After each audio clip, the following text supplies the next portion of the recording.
course, the time you have to do this is freezing cold and rain. You're good? I don't think I like it. You're good? One of my jacks did not come all the way up like it was supposed to. This is insanely steep.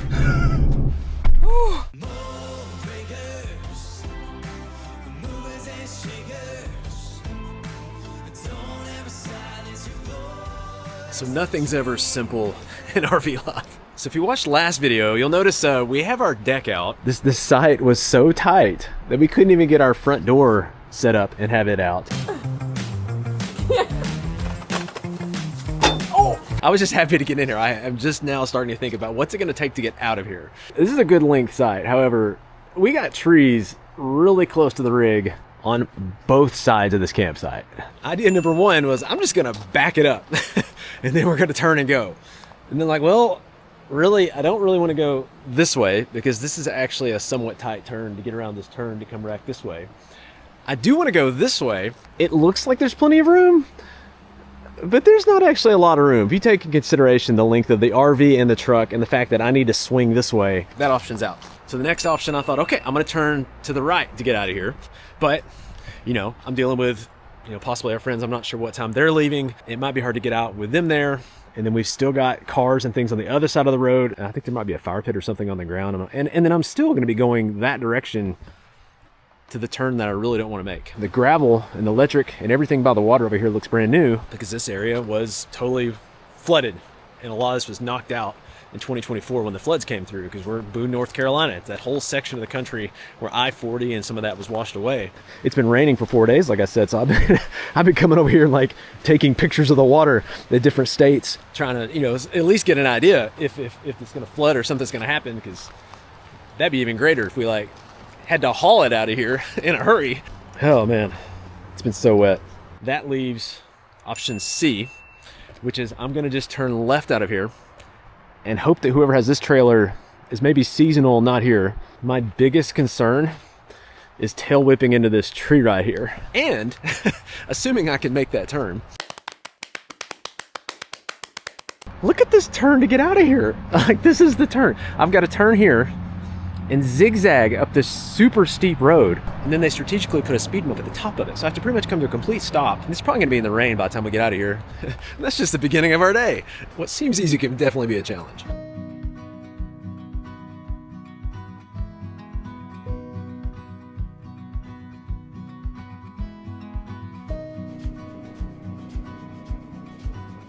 What's your realization? Tell me what you realized this morning. When you say that you're up for something, that usually means that you want to do it, right? Like, as you say, I'm up for it, that means that you're going to do it. But if you say you're down for it, it also means the same thing. It's weird, isn't it? Yeah. Thank you. Love you.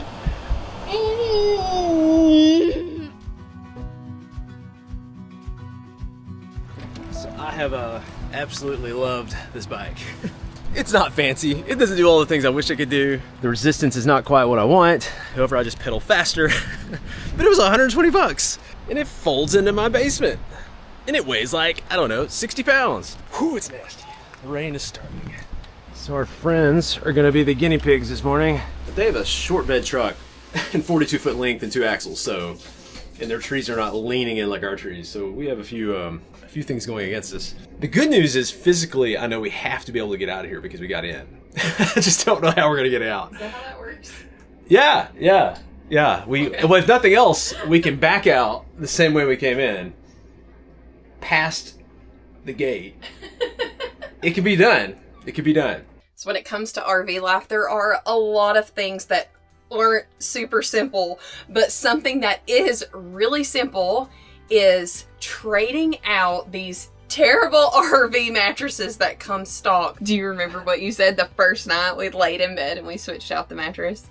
Why didn't we do this sooner? Why did we not do this sooner? I think that's what everybody, like, I don't know, why we fight it when you can have a great mattress show up right to your door. We swapped out our mattress to an RV mattress by Brooklyn Bedding. We got the signature hybrid and medium firmness. And when I say that it has changed our life and changed the way we sleep, I mean, significantly. This is super simple. You get free shipping right to your door. It comes in a box. It's mind-blowing that it is a hybrid, so it's got the cools and the memory foam hybrid mattress. You also get 120 night sleep trial. The quality is just incredible for the price. This has just been our favorite mattress ever. This is actually a wonderful time to buy because RV Mattress has some really incredible deals all throughout this month of November. Their Black Friday deals and their Cyber Monday deals.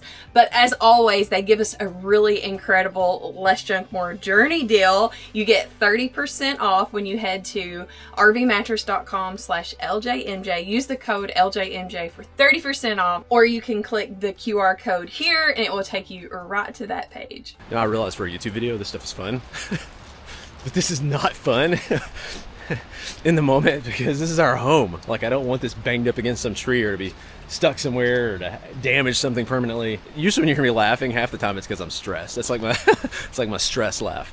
I think he's gonna be good.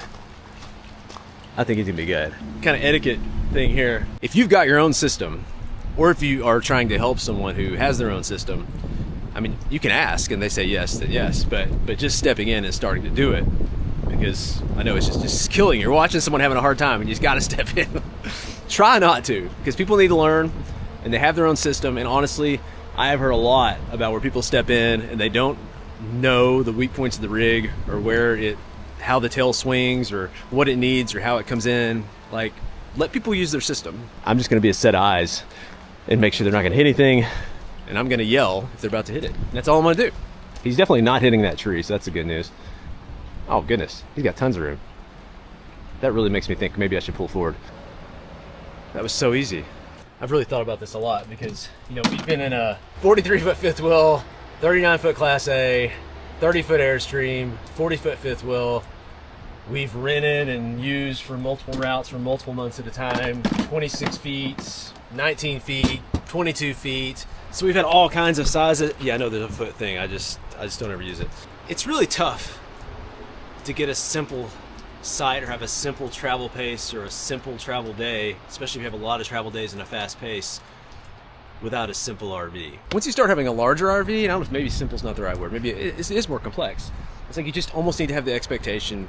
Spots like this that are in the woods or down in these small campgrounds or in state parks, like it's just, yeah, that expectation just needs to be where it needs to be.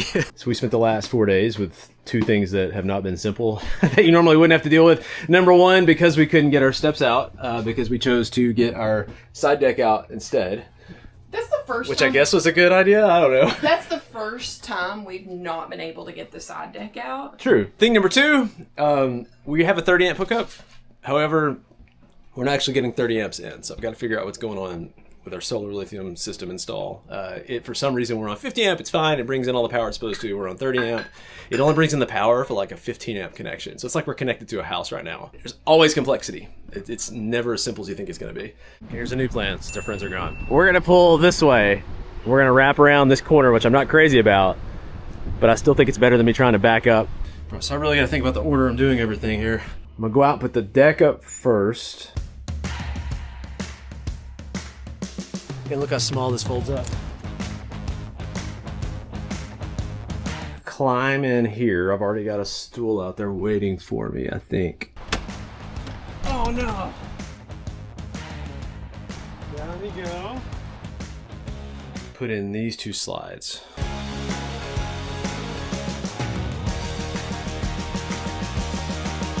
And then I'm gonna have to climb out again. Oh, please don't move. They'll make it stare at you. Did you do that? Yes. You think Dad will notice? Take me hours. What's the world? That's all I need, guys. Oh my goodness. One more hurdle. What's one more hurdle? Let's just scoot him over here. Of course, the time you have to do this is freezing cold and rain. That's how it goes. It's all part of the journey. You're good. You're good. That was simple. Now hopefully we can get up this hill into traffic.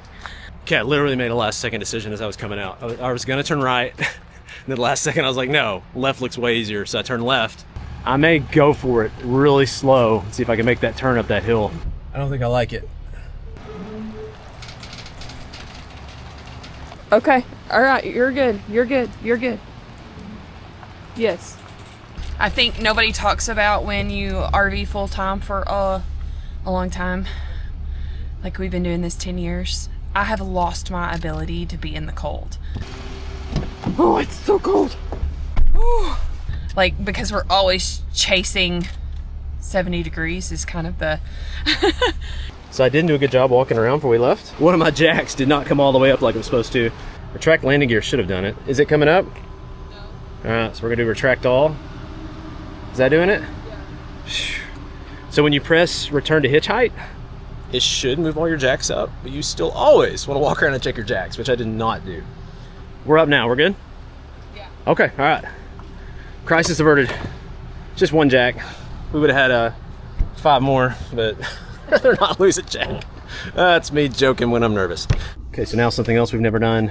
I'm gonna put this into 4-wheel drive high. Oh, and we're gonna go ahead and, we're just going to put this in first. Here we go. Yeah, if you feel like grabbing it or doing anything, just there. Oh, there's a car coming down. You kidding me? Man. Okay, well. Well, at least you didn't meet the car. Yeah, at least it went halfway. We're just gonna wait for this guy and hope he can. All right, here we go. Hopefully no jacks down. This is insanely steep. And they put this lovely speed bump right at the top, just in case you wanted to get momentum coming up this monstrous hill. So far clear. So go? Yep. Okay. Yep, go, go, go. As long as they can kind of see me pulling out from way back, I think I'll be okay. Still good? Yep, still good. Ah, there we go. It was definitely when I tried to go from 4 to 2, because I was on that steep hill with 20,000 pounds behind me. I should not have done that. Yeah, the truck in general has been fantastic towing. Like the power on this compared to my 2015 is night and day. The torque is night and day. Everything is night and day. No complaints on the truck. I think that's the worst of it today. You guys did really well. Thank you. Thanks for your driving. So some days I'll take our route and I map it all out and I know exactly where we're gonna stop. And today we did not map all that out because I was focusing on getting out of the campsite. But typically when I don't map it out, it's kind of up to Marissa. Like the kids are like, what are we gonna eat? So it's up to Marissa to figure out the food plan if she hasn't already. One of our go-tos, not because we are in love with them or because it's the best place ever to stop, but in a big rig, it is an easy place to stop, and that's Walmart's. The parking lot in a Walmart, unless you go during a peak time, is almost always gonna be okay to pull in there and park with the rig. Say that and then watch it. We'll see what happens today. Yeah. Yeah, I can totally see that happening. Yeah, look at all this room. We survived. You gotta go bathroom, bud? Yep. Yep. I think I finally gotta raise that up. It'll bring the tail down a little bit probably, but we've never had dragging problems on this, at least so far. So I think I'd probably be the lesser evil. This guy's living the dream here. What'd you guys get? Corn dog? Lollipop. Lollipop? You guys found the RV? I see it. I try to explain this to Nathan and he's like, I don't really know what you're talking about. But I will sometimes have these moments where I don't feel grown up enough to be doing the things that I'm doing. And I'm very much so a grown up and an adult. And, but sometimes I'm just like driving the car and my kids are in the back seat and I'm like, I'm not old enough to be doing this, like in charge of these kids, having kids, being married. Like I'm so young. I don't know. And then I will have those freak out moments sometimes. And I'm like, do you ever feel that way, Nathan? Like, I mean, I'm just looking around even right now. You're just like chilling, eating a sandwich, driving this big rig or house behind us. Towing 20,000 pounds, no big deal. And you don't have those moments of like, It's all right. I've got special training to do it. I mean, I have those moments of panic where I'm like, I feel like a teenager still. Like I should not have these responsibilities. You're half waiting and expect a real grown-up to come in and say, you know, what are you doing? You're not qualified to do that. Like, you can't be hauling your kids in that RV. I know. When is even feeding and clothing and taking care of yourself and your kids? Like, who do you think you are? Like, you all let us know in the comments. I'm really curious if this is something that you experience the rest of your life. This is my part. Okay. Call the problem child.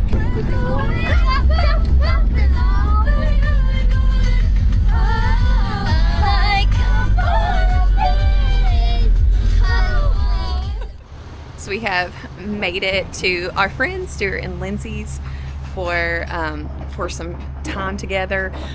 They traveled for a few years in their Airstream, and they came off the road and bought a farm, and so they've opened it up on Harvest Host. So we are gonna spend some time here with them. We traveled with them for a lot over the years, like almost a year we traveled together, and we went to Baja and did all these things. So it is tough sometimes when you make friends, and then there's a season where people like to be on the road RVing, and then there's a season where people transition into other adventures in their life. And so this is their new adventure here in North Carolina, having their farm.